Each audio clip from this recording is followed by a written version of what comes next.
you know, I think there really is a field of consciousness. John, you were talking about the morphogenetic field. Yep. And it's going to, how fast we go, how high we go, how well we do, and how rocky the ride is going to depend on what we plug into. That's it. And I mean, you know, one of I can watch TV. I watch TV and I get all wound up. Not so much anymore, but I used to get all wound up watching cable news. Or I can go down to my meditation room and say, well, you know, this is probably going to be a better use of my time. And the benefit is going to be so incredibly much greater for me, my body, my mind. I'll optimize my work. I'll become more productive. And then I'm going to plug into something higher, you know, something more transcendent that will go back to that television news and go, boy, this sure is galvanizing a lot of people. And looking at it positively rather than saying, oh my God, what's going to happen next? Are we about to get into a nuclear war with North Korea?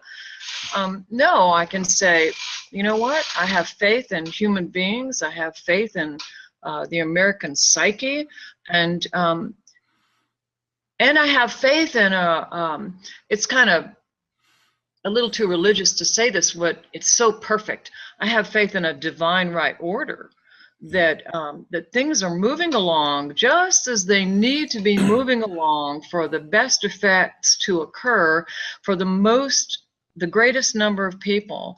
And the technologies are certainly going to help us, but we're going to help each other more than I think the technology. Certainly that morphogenetic field is connecting us in ways with information where we can realize that there are brand new ways to quiet down, to relax, to become brighter and more luminous in every way.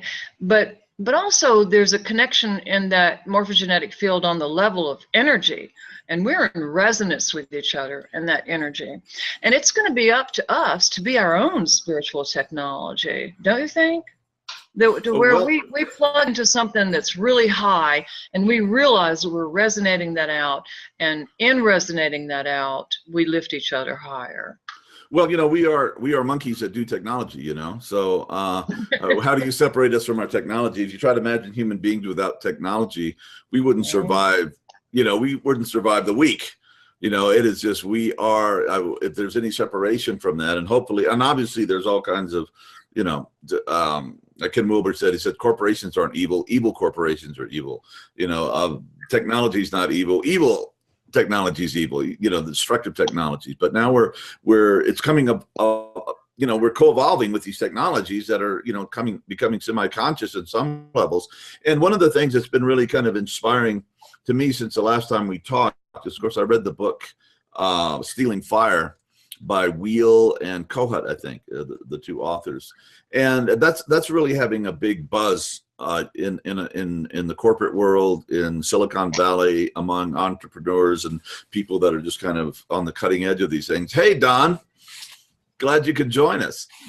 Excellent. Yeah. And anyway, and I find that being able to access and enter those states through practice, through using these technologies, is very hopeful. Because when I get on these things, if you can imagine, just put yourself, whoever is listening to this, in my shoes. You know, I'm just a little guy in Utah, and I'm going to be talking to some of the smartest, most innovative, incredibly creative people on the planet, you know, for, you know, hours and hours and hours. And it's like, how do you prepare for this? Not much. I mean, I meditate, and then I get into the zone, and I just, you know, trust that intelligence or that higher power, whatever, to connect us and come through us.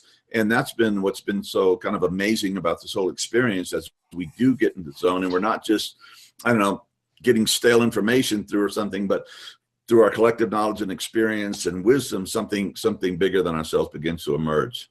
So with that, what's up, Don? How you doing? And you want to riff off any of that? Well, I just got on just a second ago. I lost contact with what you were saying when I was switching off from Amplifield onto the Google Hangout site, and I had a little trouble with doing that, so I missed most of what you guys were talking about. I just got back talking about the reasons we do this and what we're really going for. You know, all of this complexity and technology and everything that seems to be emerging, and these beautiful creators like you and Judith and all these human beings that are developing this stuff that is helping us to develop ourselves in order to. It's built in. It's built into the system. You know, people haven't really realized this yet, but there are all kind of glands inside of our brain that modulate spiritual receptivity. So some people are more receptive to those kinds of energies coming in, those kind of cosmic energies coming in than other people. Kind of like the pituitary bodies and the pineal bodies and things like that. There are things going on in there that we don't really fully understand right now. The pituitary gland is right at the front of the brain that controls all of human behavior, and the pineal gland is at the back of the brain. But if you look in there really closely, they both have little lenses that look into the third ventricle of the brain, and that's filled with cerebral spinal fluid. And the top of it is the thalamus, and the bottom of it is the hypothalamus. The hypothalamus is hooked up to all your internal sensory mechanisms, and your thalamus is hooked up to all of your external sensory mechanisms, and both of them have millions of little cilia that hang down into the cave. And so it looks like the information is coming from the cosmos, or wherever information comes from. It enters in through the pineal gland and tries to make its way across to impinge on the pituitary gland, because if it could get across that cave, the ancients called it the cave of Brahma. So if it could get across that cave and impinge on the pituitary gland, you would act as though that signal were telling you to act. However, it can't get across there unscathed, because here in the middle you have your external experience and your internal experience modulating the signal or remodulating the signal. We one time ran a surgical microscope down into there to see what was going on, and if you watch it happening, it looks like you're in a huge wheat field, and there's wind blowing across the tops of the wheat field. So you see these frequencies going back and forth between the pineal gland and the pituitary gland. And somewhere in there is this ability to be spiritually receptive. And it must have something to do with the ability to get rid of what's going on with the thalamus and the hypothalamus. And so there's all kind of ways people do that. They do drugs and kind of like zone it out or kind of turn it off, or they do meditation to try to quieten it down. Our approach has always been to just give it what it wants. There's a part of the brain that's trying to control security and safety and novelty and all that. And if you give that to it, then that part of the brain gets out of the way, and suddenly those two things quieten down and the information can get across the cave of Brahma easier. How do you give it what it wants, Don? Well, there's a part of the brain called the reticular activating system that sits right at the base of the brain. And to me, it sort of functions like Captain Kirk on the Starship Enterprise. Its two main functions are security and novelty. So if there's anything that needs to be checked out, they're going to send the ship over there to check it out. If there's any kind of security problem, they're going to be all on top of that. And so that's what the main function is all most of the time. But when the captain goes on vacation or goes off the ship or goes to sleep even maybe, where does everybody else on the ship want to go? They want to go to the holodeck, because in the holodeck, you can create whatever experience that you want. And so we've learned to just give the reticular activating system what it wants. You put it in it's like you say, you put it in an extremely relaxed, quiet mode and get rid of all of the security issues and all of that. But then on the same time, we put them in a sensory resonant mode to where there's nothing for them to check out and try to figure out. So they're seeing the same thing that they're feeling, the same thing that they are hearing. So all of their main sensory modalities are tied up in this experience, and there's nothing to try to figure out. And so when you do that, we found that it sort of puts the reticular activating system to sleep and allows the consciousness to go higher into feelings of peace and well-being and connectedness, and that everything's okay and all those kinds of things. And also wisdom and intuitive insights and breakthroughs and understanding of who and what we are and what we're supposed to be doing, and both on a strategic and a tactical, I'm using military terms, but also in the big picture in a day-to-day moment. You know, you need to clean up that relationship, and this is what you're here for, and this is what we're all working on together. So it gets all those different levels of stuff that start coming through. It's amazing. And speaking of the holodeck, you know, we're starting to move into that world because of the VR thing, that it's just nascent, it's just beginning, but God knows, you know, or universe knows, or maybe we're figuring out. And you've been a pioneer in that, Don. You were a country before country was cool, so to speak. You were working with VR 20 years ago. Yeah, that's right. In fact, that's why I've got my hat on. I've got dust all over me now because and one of the reasons I was late getting on today was because I just got back from the Vortex Immersion Dome that's down here in Los Angeles. I don't know if you've ever seen it or not, but there's about a 120-foot dome down there that's got a projection liner on the inside of it.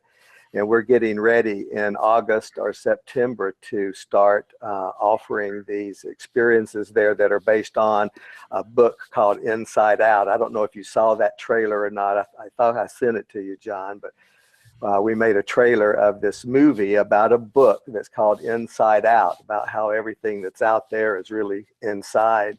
And so we've put together this whole experience of being able to project that onto the dome screen, and then even take it inside. So at some point the crowd is asked to close their eyes. And you remember the flashing lights that we had in the little glasses that you tried at Transtech. We've got a new device now that can do that onto the dome screen and turn the whole dome screen into the flasher. So you can just sit in your chair and close your eyes and take off on a journey like that with the group. So we have a new technology too that you haven't seen yet, that you've seen our Portico Neuro, where it takes the thoughts of the person and controls the screen. But we now have that being fed back into the vagus nerve. So we have the difference between the real and imaginary fed back into the vagus nerve, and we're having just tremendous results with all kind of post-traumatic stress disorders and all kind of stuff. So it's exciting. It's really exciting. And finally, I have a close by venue that we can start playing around with all these things to see what is the best way to get to the masses of people and get them turned on to transforming themselves. Absolutely. Hey, producer folks, no way to blow up any heads besides mine, huh? I guess. Or maybe you could shrink me so I could be, you know, I don't know. It's exciting. The technology is just getting so amazing that really now it's just all about money. You got the money, you can create. I mean, we can have people walking out on a stage as a human being and as an MC of one of these things and talking, and suddenly they turn into a hologram that lifts off the stage and flies around the room. I mean, it's unlimited what you can do with the technology now. And well, speaking of that, you know, that's one of the things that why we've kept focusing on what we do at iAwake, because it is such a transferable technology. If you have, you know, an iPad or, you know, a smartphone device, we can transfer it all over the world, you know, and you put on your earbuds, your headphone, wherever you are on the planet, and that is something everybody's doing already. And so it's a really good way to prime people and get the juices flowing and getting the evolutionary spiral well greased, so we can do these other things. And also, interestingly enough, I don't know if we talked about this the last time we spoke, but you had were a very early pioneer of everything. I think that you were in the Garden of Eden giving God directions how to make the tree or something. But anyway, you were one of the pioneers of psychedelics and LSD. and lo and behold, it's back.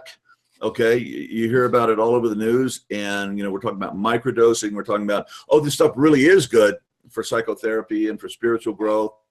And that is coming on at the advent of with all the spiritual technology also. And we had one interview here where people that are microdosing saying, oh God, iAwake is just so great when you're microdosing. I was like, okay, well, there we have it. And just in California, as I jokingly said, the altered state of California.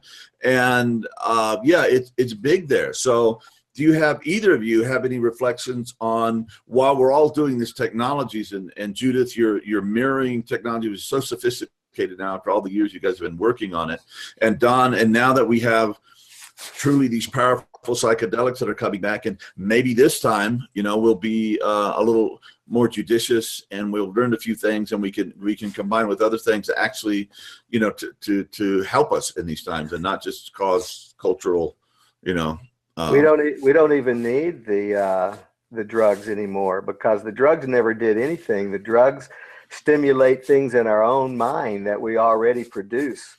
The problem has always been that human beings are always like, if a little bit's good, a lot more is better. Yeah. So, our brains already make those chemicals that, those neuropeptides that make you go, wow, isn't this amazing? But it only makes enough of it for you to be able to crawl out of bed in the morning.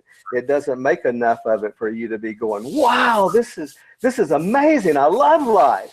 But that's what the technology is all about. It's about helping people learn. Like I said before, there's a pharmacy in there, and we're the pharmacists. So you learn how to turn that on so you make more of those kinds of chemicals. And honestly, as a person who's done pretty much every psychedelic out there, and a lot of them early on, not anytime recently, but early on, as someone who's had all those kind of experiences, I have much more profound experiences using my technology without any of those things now, just using a little breath and the right music and the right frequencies and everything, and I'm gone way more than I ever was with anything else. And it's controllable. It's you can retain it in your memory. You don't really remember coming back from an acid trip really what happened most of the time. Well, in my day, the idea of microdosing never entered into consciousness. There was macro dosing in those days. Yeah, we would turn into cosmic jello, then meet God, then come back, and it's like, wow. But it may be significant, that it is coming, and the idea of microdosing instead of overdosing is coming on. And I'm wondering if your psychedelic experiences, and I'm just, I don't know where this conversation is going, I'm just going with it, might have influenced the work that you're doing now. Oh, it's everything. There's questions. It's everything. There's questions, you guys. Oh, okay. Okay. Hey, John, there are 3 questions. But did you answer that question when? Yeah, it's everything about it. It's everything about what I'm doing now. In fact, I wanted to live there. I never had a bad trip or anything like that. I thought, man, I could do this all day long, every day. I could live here. But the problem is that there's a compensatory lag time when you take the pill. The next day, you don't feel so good. And so after doing it almost every day for a year, I realized, man, I can't keep doing this. And so I dedicated my life is, how do I find a way to get there without having to pop the pill? And that's how every bit of my technology generated. And I think many of us would share that story. We have some questions here. Go ahead, Louis. Yep. We have 2 questions, and I think we have 5 minutes left to wrap this up. First question is from Mark. Just curious, I'm a highly sensitive person. I believe I have low latent inhibition mind based on my experiences. I've noticed that any time a flood of information overwhelms me with inspiration, I get goosebumps. And even when I meditate and collect energy, the same thing happens. Are any of you aware of such a phenomenon in your consciousness experiences? Absolutely. Goosebumps are what it's all about. That's everything. You ever been driving down the road in your car listening to a radio listening to the radio and a song comes on that just happens to speak to a moment that you're in, to an emotional moment or whatever, and it just drives it home so much that you get those kundalini rushes. In fact, I've done it so much that I've trained my body how to do it. I can do it anytime I want. I'm doing it right now. I got goosebumps all over me. Because that in itself is just a neuropeptide thing that's going on in the brain. And so, yes, he's right. It's that's what happens when you open yourself up to those kinds of energies. You know, and some of us are just more sensitive. And Pam and I, we have a friend, Judith Orloff. She's written a bunch of books. She's a doctor, and she just published a book called The Empath Guide to Survival. So that very sensitivity can be a blessing or a curse, and it is a blessing, but we have to learn how to deal with this. For those who are very empathic and very sensitive, we have things that normal people maybe not be able to give to the world, but if we don't take care of ourselves, we can easily be overwhelmed. So you really have to play that line between how to find that middle ground if you're empathic, Mark. And you might check out the book, Judith Orloff, Empath Guide to Survival. Just came out. May I ask, when do those goosebumps come up for Mark? Is it in meditation or in ordinary life or what? Because that would make a difference. Well, he had said that it's whenever he has one of those energy experiences, when he's in deep meditation, or when his sensory mechanisms are overloaded and that sort of thing, that he can it's a rush of energy for him. So I think that's pretty much what he's saying, and that's what's supposed to happen. It feels great, doesn't it? Because it's totally different from the goosebumps that you get from a scary movie. You ever had those icky kind of goosebumps? They're totally different than the goosebumps that you get when you're from. Yeah, and it's the same thing with tears. We did a lot of work on tears when I was in college, and I was able to prove that the tears of sadness are totally different than the tears of joy, because you cry either time. When you get real joyous or when you get real sad, you cry. Yep. But the chemistry of the tears is totally different. That's brilliant. God, that we could go on for this. We have one more question. Did you want to, Louis, what is that? Yeah, before I ask the second and last question, Mark just said that he can control them at will, and he can also pass the goosebump to other people around him. The question is from Michael. He's a PhD student studying fMRI brain networks and now getting interested in EEG. With fMRI, it's a lot about competing networks. Some must turn off for others to turn on. Can you please talk more about the idea of global brain synchronicity? I guess that's what he's trying to say. Well, there's the whole global consciousness project that's going on out of, I believe it's the University of Pennsylvania, in cooperation with IONS group, that they have random number generators all over the planet. And they found that whenever there's a global conscious event that everybody gets conscious of at the same time, these random number generators will generate ordered numbers. And that all feeds back into their computer. And they've pretty much proven this. There's been books written about it. Dean Radin up at IONS has written a book about it. And, lot of information going on about that right now, the collective consciousness. And just one more quick thing about it is that we have a supercomputer in Glastonbury, England, that does a world grid check. It data mines the internet 24/7 and feeds all that information back into a device that separates the signal into these sine and cosine components that you've heard me talk about in my other lectures, and then stores them in there. So we have the collective consciousness of the planet stored right there. So all of these technologies are possible in leading us in that direction, to where we have access to the collective consciousness. And the group mind consciousness of humanity is now a technological given. Here we are, right? Here we are. Yeah, and can I just weigh in on that and say that yes, of course, there's a collective consciousness and we're co-creators in it. But when it comes down to it, it's really what we ourselves add to it is about the only thing we could control. And I really like what you said, Don, about the reticular activating system. One thing that I heard about it many years ago was that it is actually the modulator that keeps us from being bombarded by sensory impressions and information all the time. And what it does is it screens out what it thinks we will find irrelevant or immaterial or unimportant. And therefore, on the level of the reptilian brain, this RAS is modulating us within our own bubble. And so when you take away, or at least put it in a kind of neutralized position and somehow make it more open and receptive, then what you're doing is allowing new information to come in from any realm, any dimension, inward from the inside of you as well. And I think that when we talk about spiritual technologies, we really have to keep going. We have to keep thinking about it, these different methods, as ways to get us to the point where we get still enough and expanded enough and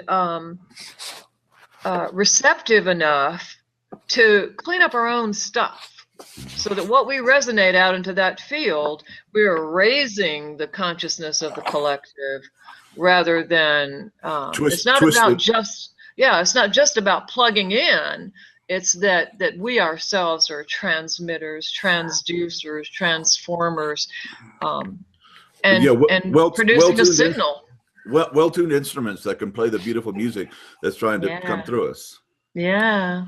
Hey, Mark was. Go ahead. Go ahead. I was just going to say, Mark is right. He was describing the difference between a resonator and an oscillator. Right now, most people are being taught how to be resonators, but it's one thing to be able to get to a person's level and be able to resonate with them, but it's a whole other thing to be able to oscillate them to a higher level of resonance. And so what he was saying there, that he's able to create that experience for himself, but he's also able to create it for other people in his reality. And that means that he's an oscillator, which is even a step higher than a resonator. It is. And I had the same thought. In more esoteric terms, we could call it a Kundalini event that arises and shifts him into a higher and hopefully more coherent and pure radiance that he then emits as a healer. And I think that's where we all want to go, isn't it? So that our channel is clean and clear and pure. Hey guys, I just didn't give it. They're going to unplug us if we don't unplug ourselves. So look, Judith and Don, you are two of my favorite people on the planet. Love you. Every time I connect with you, my heart, not only my brain opens, my heart opens more and more. And I hope we'll see each other, if not before, in October at the TransTech conference in Palo Alto. That seems to be the gathering of the tribes place now for this new thing, and everybody's listening's invited to that also, and you get to hang out with these incredible people. I was on your chair, Don, by the way, and it was like I was other dimensional. Bam, gone. I was not where I normally am. Very powerful. And Judith, working with your technology has given me a reflection of my own experience and my own brain from the work I've been doing. It was also life-changing. So I love both you guys, and you're giving so much to us. So thank you. And we'll have to do this again soon. And hey, all the information how to contact you guys will be up here. Well, yeah, we'll get it. We love you too, John, for all you are and all that you do. Yes, likewise. I'll see you Saturday, John. Brilliant. That's right. Online. That's right. So okay. 12 o'clock Blessings. Saturday. Blessings to all of you out there. Thank you for being here. Blessings to you too. Blessings Thank to you. you. Bye. Bye, Don. Bye.